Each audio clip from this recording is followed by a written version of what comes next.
Hello, everybody. Welcome back to another episode of Upon Further Review. And today we are coming up well over 2 weeks after the death of George Floyd, and there has been protests that are still holding steady to this very day today. We still have lots of demonstrations. We still have a lot of calls for action, and that's really what we're going to talk about today: is where do we go from here?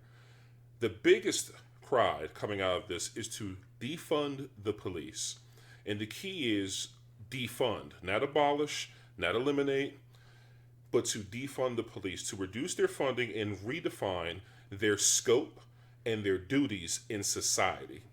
One thing I'll absolutely agree on is that we have asked the police to do too much. In fact, you're starting to see some police chiefs come out and have this very conversation. The police are not trained to deal with public health, and they are not trained to deal with the homeless problems that we have across the country. However, with all of these things, the police are the first one to be called, and they're going to show up armed and ready to use force. That's really the number one job of the police. They are law enforcement. The idea of protecting and serving is now outdated. The Supreme Court rulings have found that they don't even actually have a duty to protect you. It's why you can't sue them if they don't get there on time. Police truly are enforcement. Their primary goal is to figure out what law you broke and how fast and quick can we charge you. And the idea of defunding the police is about reducing the money available to them and getting them back on target to simply chasing down the actual felonies of rape, murder, and things of that nature, not having them show up, 4 officers putting somebody on the ground for allegedly a $20 counterfeit bill. So, this defunding the police has become a very charged statement. You'll see various police unions and police captains and people on the Hill saying we can't get rid of even the man in the White House.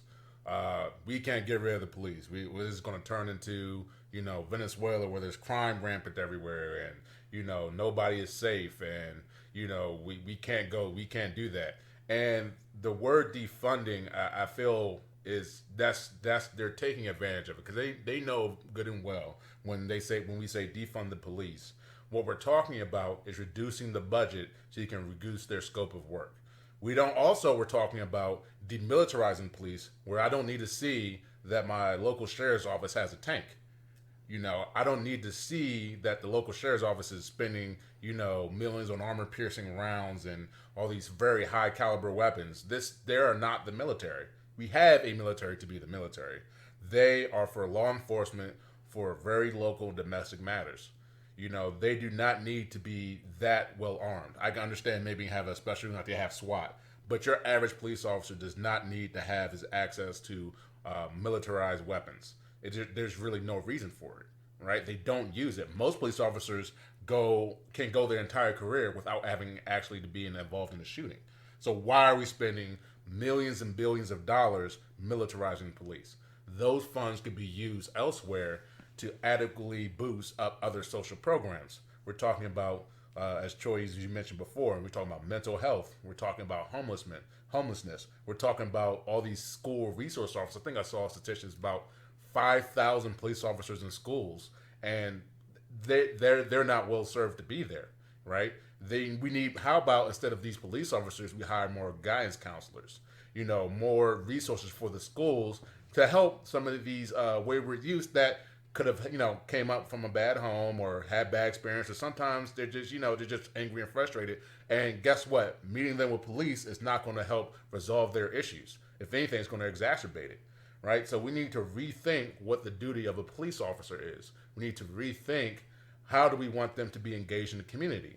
I mean, Camden, New Jersey, they flat out disbanded their whole entire police department, and you know why? It was rampant with corruption. And as soon as they did that, they fired everybody in the police department, and they started from scratch. Now, when they did that, they were able to now get around the loophole of, Officer so-and-so has the backing of the union, and, even though he's a bad cop, the union's going to take his back and make sure he stays in a government position. Instead, they circumvented that whole process by disbanding the entire police and starting from scratch. And when they did that, they tried to start out the right way. What you notice is after they did that, they saw a 50% reduction in crime. You also notice that after they did that, they changed the way they police. They tried to make policing more of a community thing, where they actually started going door to door, introducing themselves, saying, "Hey, I'm a local neighborhood police officer. This is going to be in the neighborhood that I'm patrolling. I want you to know who I am. I want to meet you guys. I want to know the people in the neighborhood. I want to know who you are. I want to know what's going on. I want to be a resource for you." They also start putting on community events, cookouts, barbecues, things that you will want to see bring community together. Because policing can only be so efficient if you don't have the backing of the community. If the community does not trust the police department, then they look at it as an adversary. And are you going to help your adversary out in any capacity? No. And the community has a right to look at the police as an adversary because from their eyes, going on today and historically, the police have been primarily there to enforce law, whether a law was broken or not. You know, hey, I'm gonna pull you over. You look suspicious. I'm gonna pull you over. Oh, why'd you pull me over? Oh, your headlight, your high beams are on. What? Oh, why'd you pull me over? Oh, your tail light's busted. You go out and look, your tail light's still fixed. You know, they find reasons to look for crime, and I think part of that is going to policy change. Some of these officers have a quota to meet, right? Why does a police officer have a quota for crime? Why is it impressed upon them to find crime, and if crime's not available, they have to make it up to meet their quota? Why are these things in place? So I think we need to kind of take a step back, defund the police, reallocate, not saying get rid of the police, but defund the police, and maybe in some instances, like Camden, totally disband the police department, and then evaluate on a case by case is what can we do? Where's the money better served in this community? Where can we get the most bang for our buck? Because obviously the system we have in place right now is broken. And and when they disbanded, they actually did reform, and I think they did hire only about 100 or so of the previous officers. And basically, because of the red tape that a union can put out and making it difficult to remove bad apples, by dissolving the police department at all, it also dissolves the union for which they're attached, and now you have to begin again. And they were able to strictly evaluate those officers for rehire to make sure that they were not some of those bad apples. You brought it up. Camden, New Jersey used to constantly be in the top 10 violent cities in America. And after this, the 50% reduction, it's completely changed everything. And I go a step further. We have to get back to respecting the rights of the American citizen. I go so far as to think, I think you should eliminate things like traffic stops. We need to eliminate the interactions between police and the community of this nature. If you see me, blow a stop sign, you got my plate, send that sucker in and mail it off to me a ticket just like any other red light camera, any other speed camera that exists in certain parts of the country.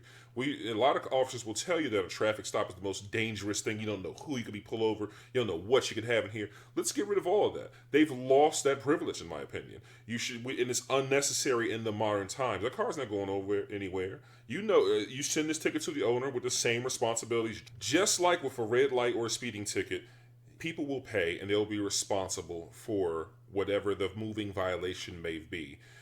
Also, the unreasonable searches, stopping people, excuse me, let me see some ID, things of that nature. You don't have a right to do that and to bother anyone in the public space who's minding their business, unless you literally saw them meet the crime. Also, these reports, you meet the description. What was the description?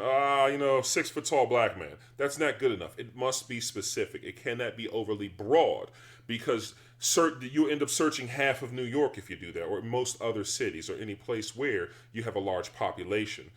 And finally, when it comes to respecting the rights of its people as individuals, we've also got to start holding officers accountable in these newly reformed police departments.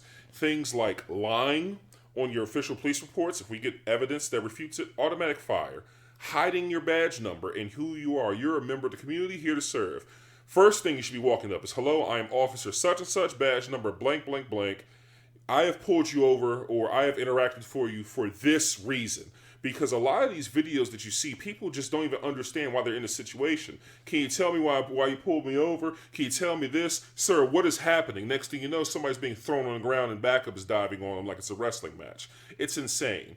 We have to get them back to public civil servants. You serve the public, and you better respect the public, or you'll lose your job. Cameras out while you're mashing somebody into the ground. That officer should be terrified of losing their job. That is what I need in the back of their head, because you cannot go around manhandling the public. There's no public good that is served for that. There's not one place was made safer because you manhandled the wrong person on the sidewalk. Because real criminals aren't worried about that. In fact, they aren't catching them. And one thing is for certain. Every city that rioted, in cities like Chicago and Baltimore and Ferguson, they have very corrupt police departments. And where you have corruption in the police department, you will always find high crime. You saw it in Baltimore, you saw it in Chicago, Camden, New Jersey. Once the whole purpose of them disbanding was how corrupt their police department was. And once that police department got disbanded, we saw the problem fixed. If you treat people like animals, do not be shocked when they behave like animals. And this goes back to just some of the common sense policy changes you can make. We're still seeing instances of police having questionable interactions with citizens, and their body cameras weren't turned on. To me, that's unacceptable. Fired. Unacceptable. Get them out of there. You should have your body camera on. To me, you should be having it on the entire time you're on duty, right? And when they do these public releases, of course, you just release the most relevant part, but you should have your body cam on. It should not be an excuse, I forgot to turn it on at this traffic stop, because it's always rolling. It should be that should be step rolling. one. Like, before you even get up, let me make sure, let's verify it's on. There should be no excuse for that. Second of all, I've seen, and I think the Dallas Police Department is recommending this idea. I'm not sure to what extent, but having police be accountable for other police, and by that I mean having a duty to intervene. That means if I see another police officer either breaking law or breaking policy or conduct, it's my duty as a fellow officer to step in and stop that police officer. And if I don't follow my duty to intervene, I'm just as culpable as that fellow officer. And that now puts the onus on the rest of the police department. If you're a good cop, you don't want your job in jeopardy. You don't want to be brought up on charges because you didn't stop as a police officer. You didn't do your sworn duty to uphold the law, because you're letting your fellow officer break the law just because he's your fellow officer. Now making it your duty to go ahead and intervene and stop some of these things will help nip a lot of this stuff out the bud, because you know what? People at the end of the day are very self-serving. They're very looking out for their own interests. And that whole we bleed blue and we hide behind the badge and we hide behind the shield, well, that's going to go out the window when it comes to your job being on the line, right? So now I think you need to do more common sense policy like that to help rein them in, because obviously we've come to figure out, which I think most people of color have already known for years, is that the police corruption is rampant and they can't police themselves, and nobody of any other higher authority is coming in to help. Another thing that can be done is on any of these investigations that come up on criminal charges, they need to be investigated by an outside agency or department. It should not be internal to the department. You should not have always the police investigating the police. You should not have the DA that works with that police department regularly determine whether or not they should press charges or present their argument to the grand jury, because some of these arguments that get presented to the grand jury are half-hearted. Some of these times they don't even need to really go to the grand jury, but they do that as a way to try to get out the charge. The district attorney does. So every time that there is a police officer brought up on criminal charges, I expect an outside agency to come in and do the investigation and give a very unbiased view on what was going on. They're not buddy-buddy. They're not pals with the people in the police office. They don't know them. And we need to do things like that, because now, as we know, they're incapable of policing themselves. They're incapable of holding their own selves accountable. And we need to put these mechanisms in place to make sure that the police department is treating its citizens fairly, especially those of black and brown color. The New York State Police Union president has come out in a fiery and heated speech saying officers shouldn't be treated like animals and thugs. They should be treated with respect. Well, what about the citizen? I think many police unions around the country need to be reminded that the citizen stands above all officers. The officer is here to serve the public, serve the citizen. We've got to restore that. The idea that you are treating officers with disrespect and therefore that justifies a manhandling, that justifies an illegal arrest, the sad reality is, while yes, you should be kind and courteous to others, it needs to start with the public servant. And even if someone is upset, that does not grant you the right to violate their rights. That doesn't grant you the right to body slam them, to step into their personal space, to arrest them without cause. Arrests without cause need to be held against the officer. If you bring somebody in and they end up getting let go with the only cause of resisting arrest, we now need to question your judgment, because what are you doing out there with your powers? When officers, you brought it up, it's very important, the duty to intervene. You see your officer getting out of control and he's strangling somebody and you're just going to stand there? Well, what if ask yourself, if these were two citizens doing the same thing, would you intervene? And if the answer is yes, then you need to be intervening in such things. Whoa, calm down, easy. By the way, have you ever seen an officer just get it wrong? They'll pull somebody over, they'll slam somebody against the wall, they'll strangle somebody in the middle of the street, put a knee on a man's neck. And it's never getting it wrong. It's always especially from these police unions. And I get it. You have to defend your officers. But I used to be the president of a local union. And what you're doing is you're defending the process to make sure your officers isn't getting railroaded, making sure the paperwork is filed properly, making sure we're going through the procedures and giving a person a chance to defend themselves. That's it. You don't have to go out there and come up with an excuse for why your officer strangled a man in the middle of the street. Like, bad behavior needs to be treated as bad behavior. And more dangerous, when you see behavior like that, that's not a one-day snap. That's someone who is confident in the powers of their badge, confident their peers will say and do nothing about it, and they engage in this kind of behavior. We need police. They do serve an important function in society, but we need accountable police. They have to respect the citizen and respect the rights of a citizen. We need to radically, and truly it will be radical, rethink the way that police operate. And one important point, we need to end the idea of qualified immunity for police officers, because often they can't be held civilly as an individual responsible for these actions, because they'll say, I was operating in my judgment, even though the judgment's obviously poor. And the idea of qualified immunity, it states that if there's not a pre-existing case of rights being violated underneath these specific set of circumstances, then basically the officer gets away with it. And I mean specific. It has to be quite specific. For example, if an officer sicks his dog on you while you're laying on your stomach with your arms out to the side, and that's been found to be a violation of rights, if you're sitting down with your arms straight up in the air, that's not the same situation. That officer gets qualified immunity. That level of thinking is insane, and it must be eliminated outright. You are going to be held responsible for your actions. And that's not a big axe. Unfortunately, that idea is radical, and I find that crazy. You have police officers with a gun in one hip, a taser in the other. There have been incidents when, like, for example, when the police officer shot the man laying on his back with his arms up, when really he was there for the mentally handicapped person sitting right next to him. On video. Man, why'd you shoot me? I don't know.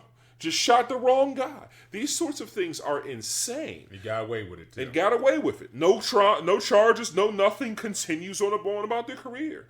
There's no other profession that could behave with this level of impunity while having that much responsibility. And that is really the reform that we need. Respect the rights of the citizen, end qualified immunity, and disband these corrupt police departments, reforming them in the image that each community sees fit, because they answer to the community. It is not the other way around. And these police officers, they need to be the literal best of the best. We also need to re-examine. They're supposed to be the finest, right? New York's finest. We need to re-examine these hiring policies. We need to re-examine it. Why are so many of not only these quote unquote bad apples getting in, so why are so many of these just getting by apples getting in? You don't want people. I don't want my officer just being okay at it. I want my officer to be superb and best at doing one of the best there is. It should be hard, and I mean really hard, to get into a police department. It should be you should be scrutinized to the finest to make sure that the people that are in these departments are of the highest moral quality, also of the highest judgment. We don't need people in here that they just became a police because they had nothing else to do, right? We want people who exhibit character, exhibit a level of intelligence, exhibit a level of great judgment to be the ones who are serving the community, and that means you have to reduce the number of police. I say if you have to have more higher quality police but less of them, I'm for that. Because at the end of the day, these bad apples, and then also these not so we'll call them not right apples. They're not ripe, right? They're not palatable. They're not good enough to be consumed, and thus, but they're not technically rotten. So you let them slide, you let them skate, you let them in the department. We need to get rid of all of them. We need to re-examine. I really feel like they just kind of let anybody nowadays become a police officer, and they really need to re-examine who gets a badge and who gets a gun. And they also start re-examining: does every police officer need a gun? Does every police officer need a gun? Because there's other places like in the UK where there are plenty of street beat cops walking around with no firearm, none whatsoever. Because what they found out is most officers don't really pull their gun. So why does everyone need to be armed, right? Why? Let's do some common sense. Let's look at the world. There's other countries out here that have done different takes on policing and have had far favorable results than we have. America is the number one in police fatality shootings. America is the number one in African Americans, other minorities being killed by the police. America is also number one in the amount of jail population. And if you look at all these other countries, the disproportionate amount of African Americans being subjugated by police and the rest of the judicial system is far higher than any other country. And why can't we get this? Why is the rest of the world leading in this arena, and they've been leading for so long? Why can't we? I think the part of America's problem is it's too proud to admit its faults. It's too proud to say this other country does it better than us when it comes to something. America always wants to be, we're Americans, we figure it out. We're the best. We USA, we rule. But we never sit back and say, hey, there's other countries that do things that we suck at better than us. Let's take a look at what they're doing. Let's do a case study on all these other countries and try to implement those policies and procedures here, right? We always seem to be lacking when it comes to any issues that don't affect the white Anglo-Saxon, essentially, at the end of the day. And that's something that we really need to change. And I'm glad to see that the Defunding the Police, I'm glad to see a lot of people are very active about it, very vocal about it. I'm glad to see that some of the lawmakers are starting to talk about it in the proper context of reducing their budget. It's just going to really take, the people's will to override some of these naysayers who are trying to paint the picture of this turning into a lawless country without police. No one's saying get rid of the police. We're just saying we need to defund the police, and we need to relook at the policies and procedures that are in place in law enforcement across this country. In closing, the last time we had a high-profile death of an African American at the hands of a police officer screaming, "I cannot breathe," the original one was Eric Gardner. And this was, it's now been about 3 or 4 years since that happened. And in the wake of the acquittal of the officer responsible, the rhetoric coming out of the New York police and the New York police union as well was, well, officers, every 5 seconds somebody's got a camera. We don't know. We want to get in trouble, and there's going to be a big outcry. They actually turned their back on the mayor, and they turned their back really on the community. In their mind, they said they're not going to be so proactive on the policing. We're going to stay hands off. We're just going to let the minor stuff go, and we'll see what happens. And truly, a lot of those officers thought crime was going to spike. In fact, the exact opposite was true. Major crime fell during the time that they were taking this hands-off approach. I truly believe if you treat people like animals, they'll behave like animals. And if you treat people with respect, you are more than likely going to get respect back from those people. And we're seeing that in the interactions of our police departments with the public. Michael, you said it best. We are not here to advocate for the elimination of the police, but we need to rethink their role in society. We need to ask ourselves, why do we cut the funding for education? Why are we cutting the funding for every other avenue of help that exists for those on the lower rungs of socioeconomic status, while constantly jacking up the police budget every year and hiring what appears to be a lower and lower quality of cadet inbound to the police units. That has to change. And the question is, what do we do with that money? Maybe we need to get crisis response teams in place in cities, especially major ones, to respond when somebody's having a mental health breakdown so that somebody doesn't show up armed to the teeth. We need to get crisis response to get better services for rape victims, for homelessness, for mental illness, and things of that nature. Because the sad reality is this. I don't know about you, but I've never in my life felt safe having an officer around.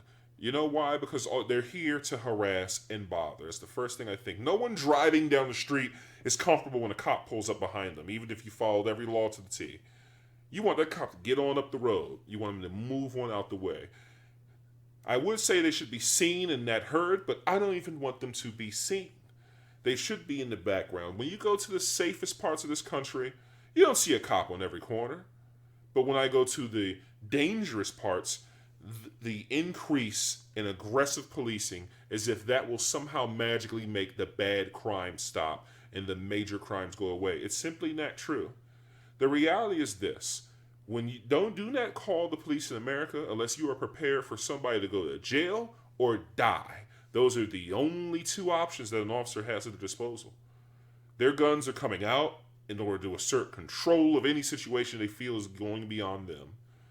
Death or jail is the only alternative that current policing models have for us, and that is what needs to change. And I just want to say on a quick closing note, thank you for all you guys that have been listening. This is about 3 weeks into the pod. Really appreciate all the love and support. Keep listening. Let us know if you want us to touch on certain subjects or, feedback, whether we're doing things great or we suck at something. Just let us know. We appreciate it. Please like, subscribe, review, all those things. It really helps us out. And we're just going to get through all this together. So I just want to say thank you. This is truly a discussion. Feel free to engage in that with us. If you have differing opinions, the messages, the comments, and the email box is open. We can have that conversation, but it's a conversation that the people of America are now demanding that we have. So please continue to like, follow, subscribe, and engage in that discussion. I'm Troy. I'm Mike. And this is Upon Further Review.